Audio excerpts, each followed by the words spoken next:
है भी वो इस लायक। आपका जो रूप है, आपका जो यौवन है, आपका जो स्वरूप है, ये सौंदर्य है, माधुर्य है, शील है, स्वभाव है, बस वहीं परिपूर्ण होगा। थोड़ी देर के बाद फिर मुरली की ध्वनि में मग्न हुई, बस बंसीधारी के ध्यान में मग्न रहने लगी। फिर 2-4 महीने बीत गए। अब वो कृष्ण और बंसीधारी एक हो गए। एक दिन चित्रा सखी ने एक सुंदर सा, श्याम सुंदर का मधुर मधुर मुरली बजाता हुआ, मयूर पंखधारी, पीतांबरधारी, मंद मधुर मुस्कान युक्त एक चित्र ला करके किशोरी के सामने दिया। जैसे कोई कलाकार होता है ना, तो अपनी कलाकृति को किसी पारखी के पास पहुंचा करके अपने आप को सुखी और आनंदित अनुभव करता है। मुरैना का एक द्वारका नाम का चित्रकार है, जब कभी बढ़िया चित्र बनाता है तो वो हमारे पास जरूर आता है। कहते महाराज जी मैंने एक चित्र बनाया है, आपको दिखाऊं? मैंने कहा हाँ अवश्य दिखाओ। जब दिखाता तो मैं उसकी प्रशंसा करता हूं तो प्रसन्न हो जाता है। चाहे वो चित्र उसका प्रशंसा के योग्य न भी हो तो भी वो प्रशंसा से बड़ा प्रसन्न होता है। अरे कवि को, चित्रकार को, नाचने वालों को प्रशंसा ही बहुत बड़ा मूल्य होता है। तो चित्र को जब देखा प्रिया जी ने, किशोरी जी ने, सो हृदय से लगाया और फिर हा प्राणनाथ मूर्छित हो गई। और बड़ी देर के बाद जब वो सचेत हुई, सखियों ने उपचार किया। पहले तो प्रसन्न हुई, हर्षोल्लास से भरी, और तत्पश्चात एकदम उनका चेहरा क्लांत हो गया, विमूर्छित प्राय हो गया, प्रस्वेद कण झलकने लगी, ऐसे जैसे किसी से कोटि कोटि अपराध महापातक बन गए हों। और बेबल भाव से कहने लगी, सखियों अब मुझसे जिया नहीं जाता है, तुम जल्दी से चिता तैयार करो, मैं अपने देह का दाह करूंगी। अरे क्यों, क्या हो गया, क्या हो गया? बोली इससे बड़ा अपराध क्या होगा? उत्तम कुल में उत्पन्न होकर मेरे जीवन में 3 पुरुषों से प्रेम हो गया। अरे कहां हो गया, क्या हो गया? अरे सखी पहले जिसका कृष्ण नाम सुना था उस पर मैंने अपने आप को न्यौछावर कर दिया, जिसकी मुरली सुनी थी उस पर मैंने अपने को न्यौछावर कर दिया, और चित्रा तूने जो ये चित्र ला के दिया, इसके सौंदर्य माधुर्य पर विमुग्ध होकर मैंने अपने आप को इसकी अपनी दासी मान लिया। हो गया ना 3 पुरुषों से प्रेम।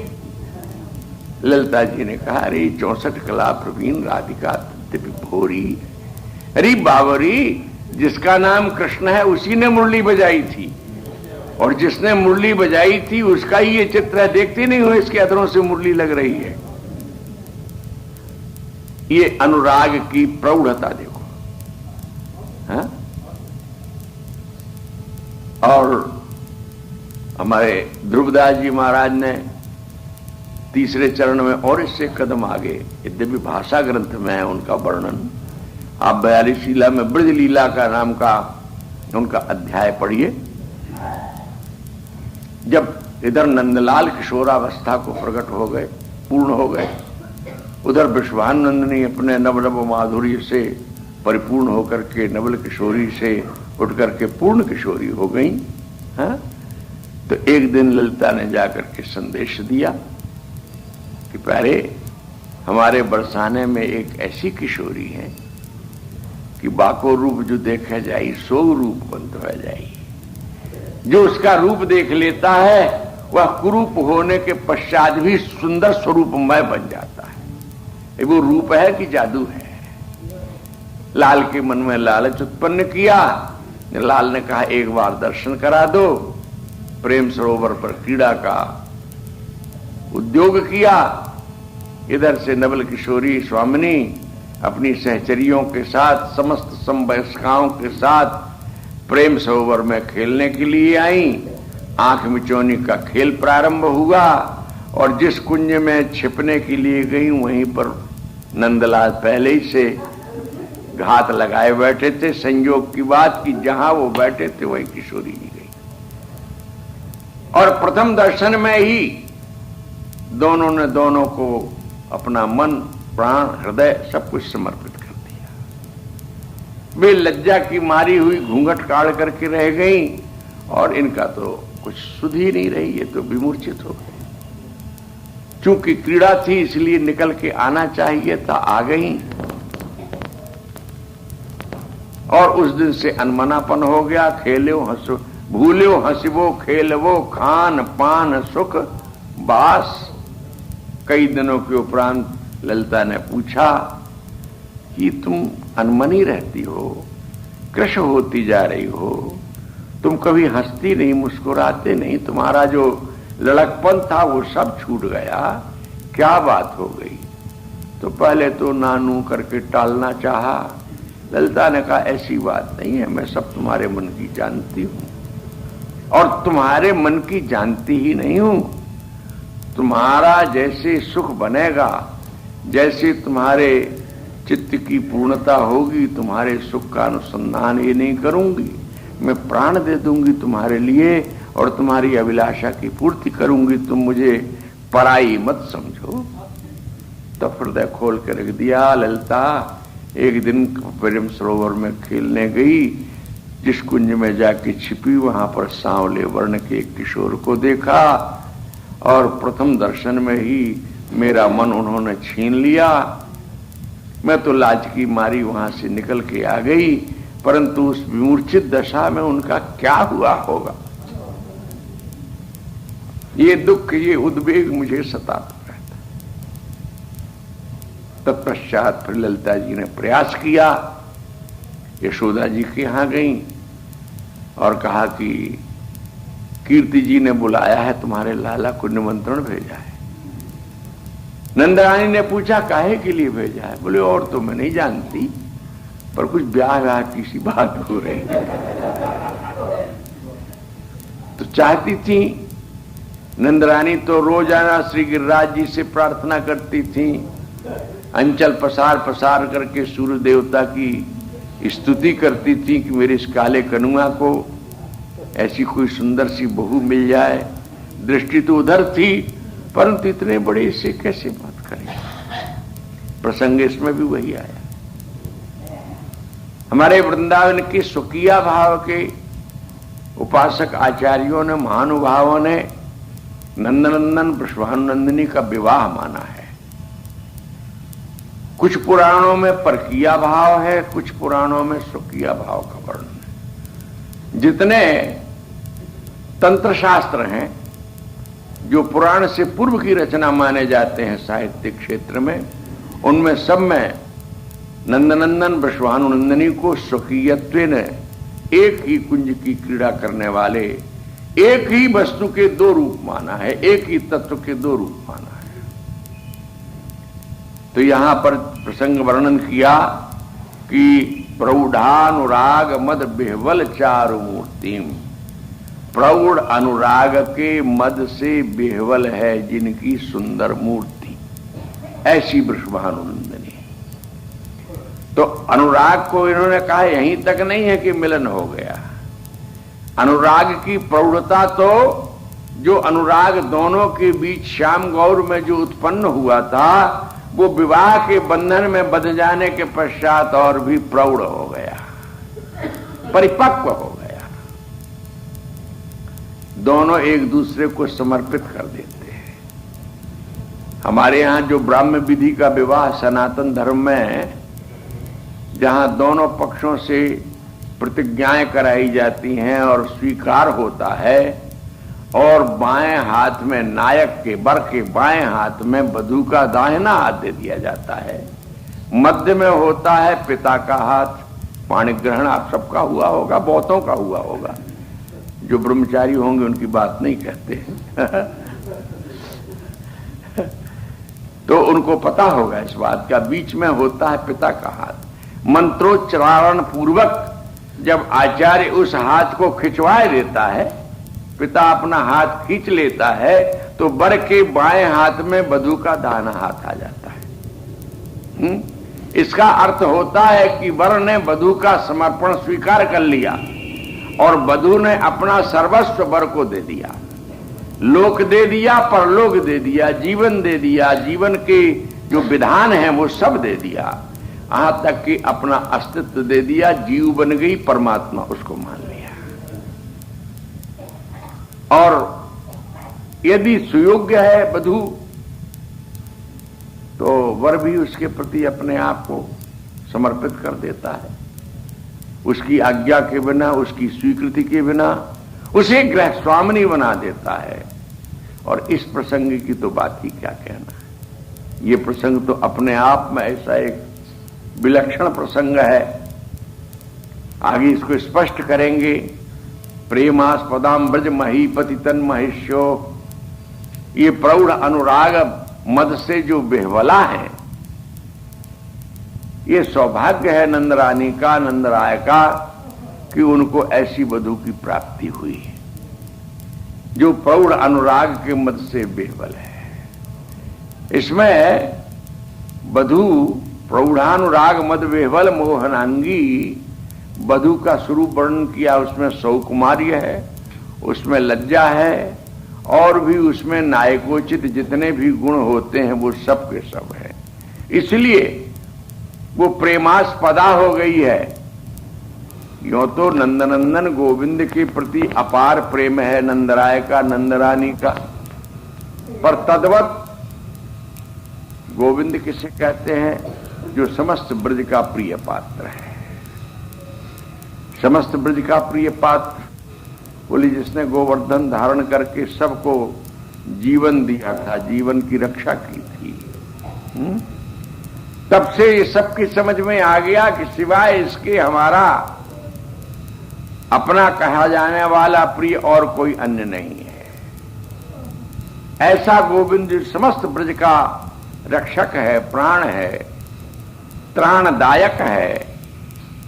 वो केवल ब्रजवासियों का ही प्राण नहीं है, वो नंदराय का प्राण है, वो नंदरानी का प्राण है, जिनके लिए नंदराय ने जाने कौन सा तप किया।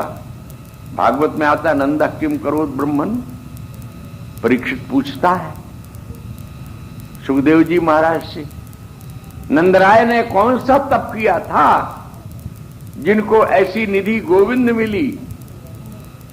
और नंदरानी की प्रशंसा करते हुए नेमम विरिंचो न भवो न श्रीरप्यंग संश्रया प्रसादम लेभिरे गोपी यत्तत् प्राप्य विमुक्तिदात।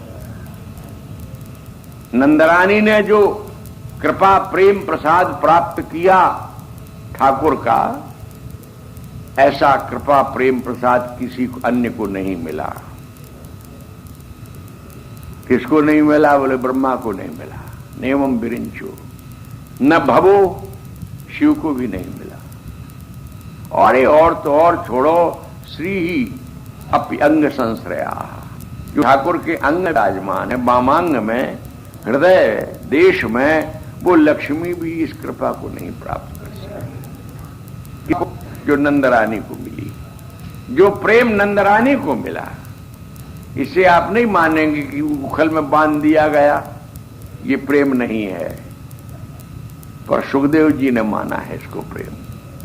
उन्होंने कहा न चांतर ना बहिर्यश्चय न पूर्वम ना पिचा परम बहिश्चान जगतो यो जगत्याह तम मत्वात्मजमव्यक्तम मर्त्यलिंग मधोक्षयम गोपिका लूखुले दामना बबंध प्राकृतम यथा।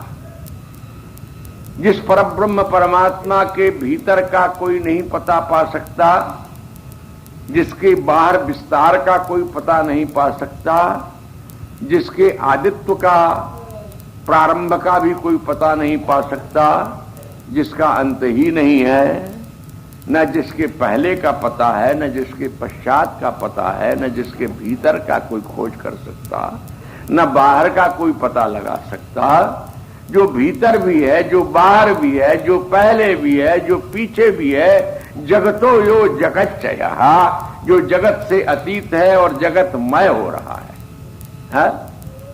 मत्तः परतरम नान्यत् किंचिदस्ति धनंजय।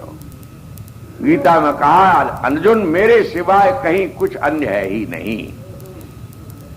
ऐसा जो है उसको आत्मजम मत्वा, अपनी कुक्षी में मैंने इसे धारण किया और मैंने इसे जन्म दिया है, अतएव ये मेरा आत्मज है। नंदराय भी यही मानते हैं और नंदरानी भी यही मानती हैं, और है भी ऐसा। पुराणों की जो विलक्षण भाषा है, पुराणों की भाषा क्या है? यत् परोक्ष प्रियो देवा मह्यम च परोक्ष प्रियम। भगवान कहते हैं ये देवताओं की भाषा बड़ी परोक्षवाद की होती है और मुझे भी परोक्ष की भाषा अच्छी लगती है। सूदी सूदी भाषा तो बेअकल लोग किया करते हैं। जिनको अकल नहीं है, कोई यदि उनको परोक्षवाद की भाषा कहे तो कहे भाई सीधी बात बताओ हमको, माने हमारे पास अकल नहीं है तुम्हारी बात को समझने के लिए। भगवान कहते हैं यहां तो समझदारों का खेल है। पुराणों की भाषा, हमारे शास्त्रों की भाषा परोक्षवादी भाषा है। राजा चित्रकेतु के 3.5 करोड़ रानियां थी। अब लोग कहते हैं सब झूठ है, और इसको समझने में देर लगेगी। तो नंदरानी का कितना प्यार है बांधने में, देखो इसको। आत्मजम मत्वा बबंध, अपना आत्मज मान करके बांध दिया। काय से बांधा? डोरी से बांधा। प्राकृतम यथा, जैसे संसार के कर्म से और तरह से अज्ञान आदि से बंधे हुए को काल से, कर्म से, स्वभाव से, गुण से बंधे हुए समस्त जीव जन्म मरण को प्राप्त हैं, ये प्राकृत कहलाते हैं। पर ठाकुर तो अप्राकृत है, न काल के वश में है, न कर्म के वश में है। वो स्वेच्छया जन्म लेता है। दिव्य, मम जन्म कर्म दिव्य है, ऐसे गीता में वर्णन किया। जन्म कर्म च मे दिव्यम यो माम वेति तत्वतः, जिस प्रकार से मुझे जानता है वो कर्म से वो भी नहीं बंधता है। तो उसका जन्म दिव्य है, उसका कर्म दिव्य है, वो काल से अतीत है, वो गुणों से अतीत है, पर नंदरानी की डोरी से बंध जाता है। मर्त्यलिंगम अधोक्षजम, अधोक्षज होकर के भी मनुष्य के आकार में है। जो बंध जाता है ये प्रेम का बंधन है। और देखो, जिसके नाम से सबके बंधन खुलते हैं, जिनके स्मरण मात्र से सबके जन्म जन्मांतर के अनादि अनंत बंधन खुल जाते हैं, वो स्वयं अपने बंधन नहीं खोल पाता है। वो प्रतीक्षा करता है कि कोई खोले मेरे बंधन को, तब एक नाटक रचता है। नंदरानी को दूध की चिंता पड़ जाती, बांध दिया उखल से, अपना गृह कार्य करने लगी और वो उखल को घसीटते हुए पौड़ी से बाहर चले गए। सामने ही 2 अर्जुन के वृक्ष एक साथ जोड़े से उगे हुए थे, उनके बीच में से होकर के कन्हैया उस पार हो गया, इस पार उखल को त्रियंगत कर दिया। दोनों पेड़ फंस गए, उस पार कन्हैया, इस पार उखल, और बीच में फंसे हुए दोनों अर्जुन के वृक्ष। एक क्रिया द्वर्थ करी प्रसिद्धा, एक क्रिया में 2 शिकार हो रहे हैं। जो घुटनों का बल दे करके उखाड़ा सो वो चरचराए के गिर पड़े। 2 पुरुष निकले, उन्होंने स्तुतियां की, उनको समझाया आप कभी ऐसी भूल मत करना, संतों का अपराध मत करना। चले गए। वो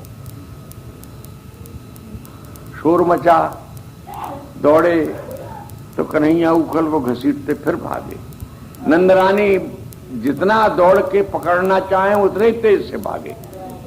तो नंदराय जी ने सोचा कहीं गिर गिराए पड़ेगी रानी, सो दौड़ के नंदराय जी ने पकड़ लिया और गोद में लिया और उखल को खोल के नीचे पटक दिया। नंदराय ने खोल दिया उस बंधन को, स्वयं नहीं खोल सका। कहने का तात्पर्य कि गोविंद जितना प्रिय है, जो बंध जाता है, इस बंधने में भी प्रीति देखी आई गई। इस गोविंद की प्रियता से भी आगे है जिस बहू की प्रीति। अरे ऐसे मेरे इस काले कनुआ को ऐसी सुंदर बटुआ सी गोरी गोरी बहू मिली है, त्रिलोक में जिसके रूप लावण्य की समता के योग्य कोई नहीं है। बात अभी बहुत है। प्रौढ़ानुराग मद बिरबल चारु मूर्ति। इस प्रौढ़ अनुराग की वार्ता को हरिलाल व्यास जी ने नुकुंज देश तक पहुंचाया, और मैं इतनी जल्दी शायद इसको कह भी नहीं सकूंगा। समय हो गया 10 मिनट, यहीं पर विश्राम दें। इस वार्ता को कल पूर्ण करेंगे। श्री राधा वल्लभ लाल जय राधे जय राधे जय राधे जय श्री राधे जय राधे जय राधे जय राधे जय श्री राधे जय श्यामा जय श्यामा जय श्यामा जय श्री श्यामा जय